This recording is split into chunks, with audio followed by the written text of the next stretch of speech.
You know, we often hear stories about gods and their incredible powers, but have you ever stopped to wonder why a god would even need to come down to earth in the first place?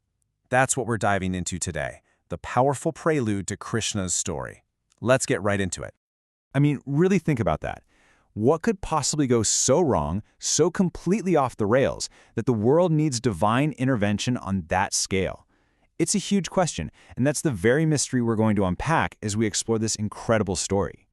So let's set the scene. Our story starts, as so many do, in a time of peace and harmony. But that peace, well, it was more fragile than anyone realized. We're about to see how a world that was once in perfect balance completely spiraled into chaos.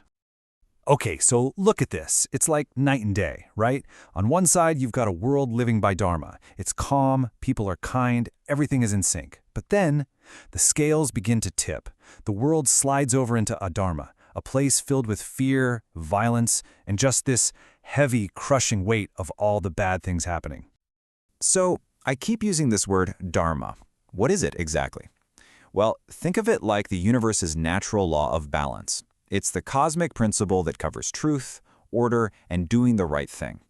When its society follows dharma, you get peace. When it doesn't, well, you get chaos. Simple as that.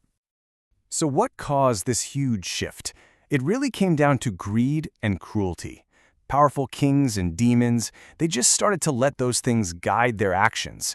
They completely forgot about dharma, and every single selfish act was like a hammer blow, just shattering the world's harmony piece by piece. And all of this wrongdoing, it had a very real consequence. The earth itself, personified as a mother, was literally suffering under the weight of it all. All the sin, all the violence, it became a physical burden. She grew tired and weak, and she was pushed to her absolute limit. So when you hit your breaking point, what do? You ask for help, and this is where our story takes a huge turn. Mother Earth decides she simply cannot carry this burden alone any longer. It's time to take action. And she does something really remarkable. To show her complete vulnerability and gentleness, she takes the form of a cow, and with tears literally streaming from her eyes, she journeys to a celestial realm, Brahma Loka, to plead her case directly to the creator god, Lord Brahma. You know, there's such a universal lesson in this. We're talking about Mother Earth, the foundation of all life. And she's showing us that there is absolutely no shame in asking for help. In fact, knowing when you need support, that's a sign of incredible wisdom and true strength. Lord Brahma listened to her entire story, and you can imagine his concern. But he understood immediately that the scale of this problem was just immense. This wasn't something he could fix on his own. The balance was tipped so far that it was going to take a massive, collective effort to restore it. And just like that, the plea escalates. The crisis is now in the hands of the gods themselves. They have to band together to find a solution to a problem that threatens the very fabric of existence on Earth.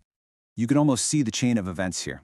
First, Earth makes her plea to Brahma. Second, Brahma calls a council of all the other gods, the Devtās. And third, all together, they decide they need to go to an even higher power, Lord Vishnu. Their journey takes them to this unbelievable cosmic place, Kshir Sagar, the ocean of milk. It's here, on the shores of this celestial sea, that Lord Vishnu rests.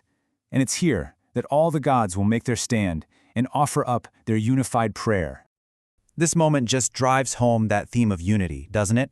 The problem was too big for Earth alone. It was too big for Brahma alone, but all of them together, all the Devtās united in a single focused prayer, now that gave them a real glimmer of hope. So this is it, the climax of the story. All the suffering, the desperate pleading, the prayers, it has all led to this single moment. Is their appeal actually going to be answered? After listening to their sincere prayer, Lord Vishnu's response isn't thunder or a booming voice from the heavens. It's a kind smile. He understood their pain. He felt the suffering of the earth, and his response was just one of pure, boundless compassion. And then he made the promise that would change absolutely everything. He declared, "I will take birth as Krishna on earth." He was going to come down himself to restore Dharma, protect the good, and wipe out the evil that was plaguing the world. And in that one single moment, can you imagine the relief? The burden was lifted. Mother Earth could finally breathe again. That promise of divine help brought hope flooding back into a world that had been drowning in despair. The balance was about to be restored. So what are the big takeaways from all this? Well, first, there's a clear line. Dharma leads to peace, adharma leads to chaos. Second, it's a powerful reminder that our actions have a real impact on the natural world. Third, there's incredible strength in unity.